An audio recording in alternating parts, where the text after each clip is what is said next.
Hello everyone, welcome to another video from Penglam Kwak. This is the fourth lecture series of plant anatomy. Here I'm going to talk about cell inclusion or ergastic substances.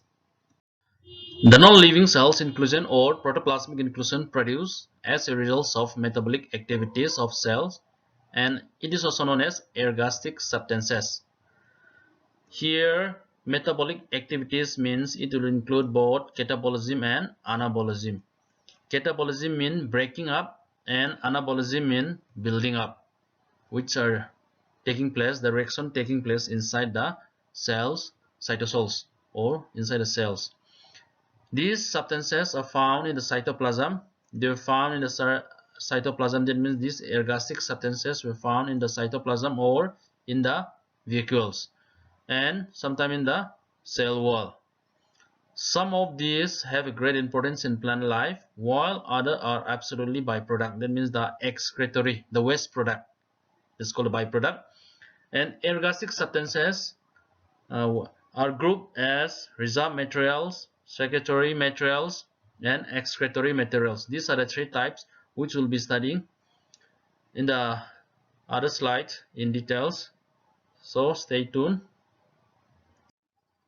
Ergastic substances are grouped as reserve materials, secretory materials, and excretory materials. The reserve materials, they are further divided into carbohydrates, proteins, fats, and oil. These carbohydrates we can further divide it into different types, that is monosaccharide, oligosaccharide, and polysaccharide. The polysaccharides are further classified into number 1, it is inulin, 2 starch grain, 3 glycogen, 4 hemicellulose, 5 pectin, and 6 gums and mucilage. The secretory materials, they can secrete three types, that is of substances, that is the enzymes nectar and coloring matter. And excretory materials are alkaloids, tannins, latex, mineral crystal, essential oil, resin, and gums.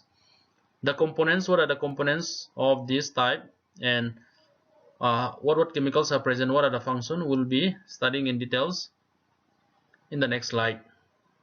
Let's see in details what are reserve materials. Reserve material, that means the plants for storing food, and they usually remain stored in the underground stem, just like potato and roots, and in case of birds, fruits, and in the seeds. And these reserve material again are of the following types based on the chemical nature, chemical composition. They are carbohydrates, proteins, fats, and oils. Let's see in detail carbohydrates. Carbohydrates are composed of carbon, hydrogen, and oxygen. And these carbohydrates, based on chemical nature, based on numbers of sugar, we can further divide it into monosaccharides. Monosaccharide means single units of carbohydrates or sugar, and it cannot be broken down into simple carbohydrates on hydrolysis. And oligosaccharide, this oligosaccharide contains 2 to 10 units of carbohydrates or sugar, from 2 to 10 units. They mean polymers of carbohydrates or polymers of sugar. And polysaccharide, it means it contains more than 10 units of carbohydrates or sugar, more than 10 units. Let's see in details what are polysaccharide. Polysaccharide, it will include inulin, starch grain, glycogen, hemicellulose, pectin, gums, and mucilage. The mode of chemical composition will be totally different from inulin, starch grain, glycogen, hemicellulose, pectin, gums, and mucilage. Let's see in detail the different types of polysaccharide. Polysaccharides are complex molecules of higher molecular weight with multiples monosaccharide unit held together by glycosidic linkage. Number 1, that is inulins.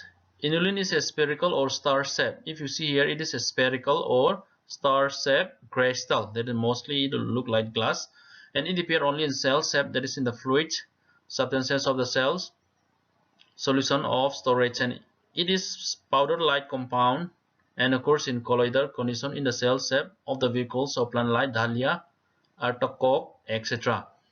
So here this is root tubules of dahlia showing inulin crystals which are present within the cells shape, that means within the liquid, that is inulin. Starch grains are the common insoluble carbohydrates, and these starch are found in parenchymatous tissue in storage organs like the rhizome, endosperm, comb, tuber, cotyledon of seed, etc. And they're the most important reserve food of plants and occur in almost all the green plant except some algae. In case of algae, the reserve food it will be glycogen, but except algae, all the plants, the reserve food that is polysaccharides of carbohydrates of glucose in the form of starch. And if you see this picture, each starch grain consists of central, that is the hilum, and that is the center of origin of the grain. Carbohydrates are deposited around them, that is they are arranged in a concentric ring. But in case of this, here hilum is present, but carbohydrates are deposited only on one side. That type of arrangement it is called eccentric, eccentric, eccentric, where layers of carbohydrates are deposited on one side of the hilum. This type of starch you'll find in case of potato. And this starch are very important for plant because without starch and the plants they will not be able to store glucose. Starch it is a polysaccharide and they store starch in the sink. That means the place where starch are kept inside the tissue of the plant. Starch can be divided into types based on their location and mode of production. So these assimilatory starch, they are the starch grains and temporary bodies formed by the chloroplast during daytime, that is photosynthesis. During photosynthesis, they are produced with the help of carbon dioxide plus water plus chlorophyll plus sunlight, and they will produce glucose plus the byproduct will be oxygen. And these starches are produced during the daytime will be surplus will be many, and it will be further transported to the sink. That means sink, the place where starches are stored, and they are converted into permanent starch grain to be stored up for future use by the colorless leucoplast, that is the amyloplast. So these amyloplasts, they are non-pigmented organelles found in some plant cells. They will be present within the plant cell cytoplasm, and they are responsible for the synthesis and storage of starch granules. And through the polymerization, that means they will combine different types of glucose one by one, linking together, one by one linking together with that is called polymerization. And after some time during the dry season, the starch which are stored by this amyloplast will be needed by the plants, and they can convert this reserved starch into sugar again when the plant need. This glycogen that is insoluble in water, and mostly this glycogen it occur in case of animals, in case of human beings also, because why in plants the reserved glucose, the sugar is in the form of starch, but in case of animals it is glycogen, that means a polymers of glucose. And it is also occur in case of blue-green algae and slime mold, that is fungi, another one form of fungi, and bacteria as a reserve food. But in case of plants, glycogen will be absent. Instead, they store the glucose in the form of starch. But in case of animals like us and fungi, bacteria, we store our glucose in the form of glycogen. Number 4, hemicellulose. These are the reserved cellulose. Mostly they make up of the cell wall, the components of the cell wall. Majority of the components of cell wall is hemicellulose, and they are polysaccharide, much more complex than the starch. Pectins are cold fruit jelly and are present mainly in many fruits, and they are soluble. That means they can dissolve in water. Pectin can increase the water holding capacity. They can increase the water holding capacity. The meaning is that these pectins were present between two adjacent plant cells. That means they make up the cell wall. And within the cell wall also, in the middle lamella, because this pectin made up the middle lamella. The middle lamella is made up of pectin compound. Middle lamella will be present at the center of two adjacent plant cell wall. After middle lamella, primary plant cell wall and another primary plant cell wall. I already discussed the function of pectin and the function of medial lamella before this video. You can go back and watch. And these pectins, they can be used in the preparation of jams and jellies. Gums and mucilage. Gums and mucilage are widely found in the plants. They are widely found in the plants, and they do not readily dissolve in water, and they were not soluble in water. And plants use them as a reserve food. These gums and jelly, they can secrete, and the plants they can use as a reserve food. And these gums and mucilage also help the plant to hold water and prevent from desiccation, that means drying. They'll be present somewhere in the cell wall or within the cell, and they facilitate dispersion of seed. And for dispersion of seed also, these gums and mucilage are very important. Proteins. They are amino acid. Proteins are amino acid. Many amino acids combined together form a proteins, and this amino acid, they contain carboxylic group, hydrogen, nitrogenous, and R group. And proteins are composed of amino acid and linked by peptide bond. The amino acids were linked by peptide bond. Storage protein may be in the form of definitive bodies called alveolar grains. These some proteins granules can be present within the cell cytoplasm. These are one cells, and within this site, inside alveolar grains are present, and these are one cell crystalloid or globoids. Amorphous proteins found in the alveolar layer, outermost layer of the endosperm. These are called alveolar grains. And crystalline protein possess both crystalline and colloidal properties. So the crystalline proteins are referred to as crystalloid. This is one type of protein, and this round in structure they were called globoid proteins. This is a protein granule. Round proteins are present inside the cell cytoplasm. They are present in case of resinas and GMAs. Fats and oil or triglycerides or triglycerol. These fats and oil, the plant, they can store more energy compared to proteins and carbohydrates, and they provide more calories, and so they are available reserve food materials. And they are abundant in the endosperm or in the perisperm of seeds, fruits, spores, in the embryo, etc. They are produced by the ileoplasts, which are present within the plant cytoplasm or spherosome. They will be present somewhere within the cell cytoplasm. And this wax, cutin, and suberans and other fatty substances, which usually form a protective covering of the epidermal cell wall. If you see the leaf of a plant, they were impermeable to water, because the outer layer, it is covered by or sealed by wax, or this wax or cutin or suberin layer.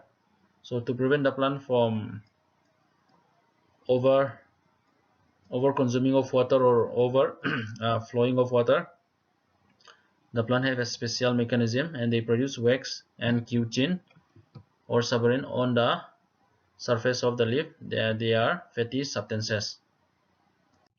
The second one, that is secretory materials. They are not needed by the plants for the nutrition and for growth of the plant, and they are secreted by special sacs or grain within the cell cytoplasm. And the secretory materials are of the following type, that is enzymes, nectar, coloring matter. This enzyme, they are biocatalysts, then which can speed up the chemical reaction, and they were secreted by the protoplasm of the many cells, and they can catalyze, that means speed up, and breakdowns of complex food materials into simple solubles and diffusible form. And this second one, nectar, it is sweet substance usually secreted by the flora, that means the flower parts of many plants, and nectar attracts large number of insect visitors for pollination, just like the bees and different types of insect. And when they go for sucking this nectar from one place to another place, they bring different types of pollen grains to the stigma, styles and ovary, and fertilization occur, and they bring about pollination in many plants. Very important, because the bees, they need the sweet, and instead the plants, they need the pollen grains for fertilization. And coloring matters. This chlorophyll, they give green color to the leaf, and carotenoids, that is the keratins and xanthophylls, they give or impart orange to yellow color in many flowers and fruit. That's carotenoids. And the third one, that is anthocyanin. The red, blue, violet and pink color is due to anthocyanin, and it is water soluble pigment. Because of color which are produced by the plants, they can attract pollinators, different types of microorganisms or insects for pollination. Excretory materials. This is the last ergastic substances and are hardly of any use to the plants. So these metabolic byproducts are called excretory material or waste to the mankind. In case of human being, our waste are our stool which we pass out. Same case in case of plant. These excretory material are the waste product, and the plant, they can remove the waste product with the help of leaf falling. They can deposit the waste through the leaf, and the leaf will fall down and they will be removed from the plants or the trees, and they can deposit the waste through the fruits and through the feeds and through the barks of the trees. If the plant does not remove this waste, it will become a toxicity. Then when they can cause a poison, and it can cause a problem to the cells and interfere with the activities of the living cell. That means it can cause a problem to the living cells. The common excretory materials are: number one, the alkaloids, tannins, latex, crystals. Number five, that is essential oil, resin and gum. These are very important for us human beings. We can use these, the byproducts, or that is the excretory materials of this plant, economically. Alkaloids, excretory substances. These are nitrogenous waste substances and are found in roots, leaf, bark, seeds and other parts of the plant. Some examples of alkaloids which are excreted by the plants are: there is quinine. It is anti-malaria drugs which is extracted from the barks of the cinchona. And another one, that is morphine. Morphine is present in the fruits of opium poppy, that is in the plants Papaver somniferum. That is the scientific name of poppy. And in Manipur, we call it as kani, or in a local dialect we call it as zo. Mostly it is cultivated in the hill areas of Manipur, and it is used as a sedative. And the last one, there is atropines. It is poisonous, or in some case we can use as a medicine. This atropine is extracted from the leaf of Atropa belladonna. So these are some alkaloids which are beneficial for human beings and which is excreted by the plants as a waste products. The second excretory substances of plant, that is tannins. Tannins are non-nitrogenous, that means they don't contain nitrogen, and they are phenol derivatives and present in the cell-sap, in the cell cytoplasm, or the fluid substances, and they are found in the cover of the seeds and in unripe fruits and in leaf and in the tissue infected by pathogen. Tannins are also present in the periderm and in the heart, that is the secondary growth, and as a result they become hard. They make the trees or the stem or the timber hard, because tannins are deposited within the secondary growths of the plants. And the presence of tannin prevent pathogenic attack within the stem or inside the timber. Small tubules are there, and they block the passage or some passage of microorganism. They can block the passage. Because of that one, it can prevent pathogenic attacks, and they can cover the outer surface layer of the stem or the bark. And tannins are also used in medicine and in leather industry and in dye, that mean for making colors, different types of colors. Tannins are classified as condensed and hydrosables. And tannins, the condensed tannins are, they contain flavonoid polymers and are thus products of phenol-propanoid metabolism. And the second one, that is hydrosable. It consists of glycosylate gallic acids. It contains gallic acid. This is the difference between condensed and hydrosoluble tannins. Tannin turn blue black in color in contact with iron salts, and they are extensively used for the manufacturers of ink or pen ink. They are produced from tannins. Third one, that is latex. It is usually milky or often watery fluid present in some families of angiosperm, that is flowering plant, and it is useful to the plants in healing of wound. Suppose if you cut some portion of the stem, the plants will produce a milky substances or white color. Why did it produce? Because to protect the infection, further infection, or to heal the wound which you have produced to the stem. And this rubber is produced from the rubber tree, that is Hevia brasiliensis, and it belongs to the family E4Bsc. And this rubber is the products of latex. And latex of papaya contain papains. There is an enzyme which is helpful in digestion of the food which you eat, which are rich in protein. And if you consume papaya, your stomach, with the help of this papain, they will easily digest the food which you eat, and you will be easily passing out the stool in the next day. So papaya is very important because it contains papain. The so-called cow tree, that is Brosimum galactodendron. It belongs to the family Moraceae in Venezuela. It yields the latex which is taken by the native as a substitute of milk.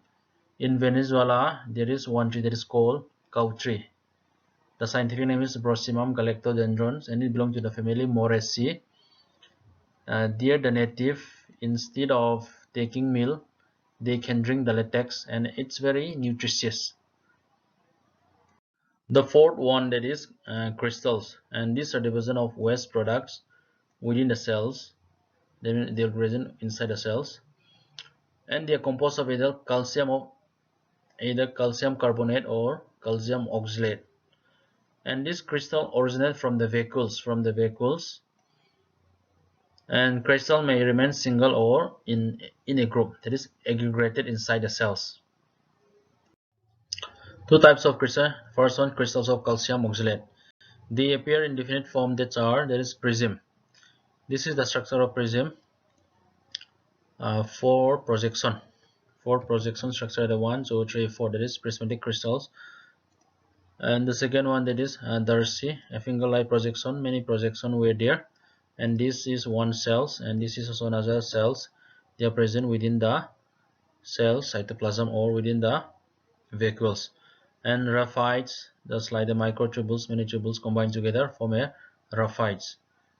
And these are pentagonal faces, they may contain 5 faces, and these are elongated prismatic crystal, that is elongated prismatic crystal. The second one, crystals of calcium carbonate, and these crystals are known as cystolith. Here cystolith, and are found in parenchyma and epidermals, that is the outer layer of the leaf, and trichomes of hairs. The epidermal cells containing cystolith, this is a cystolith, is known as lithocyst.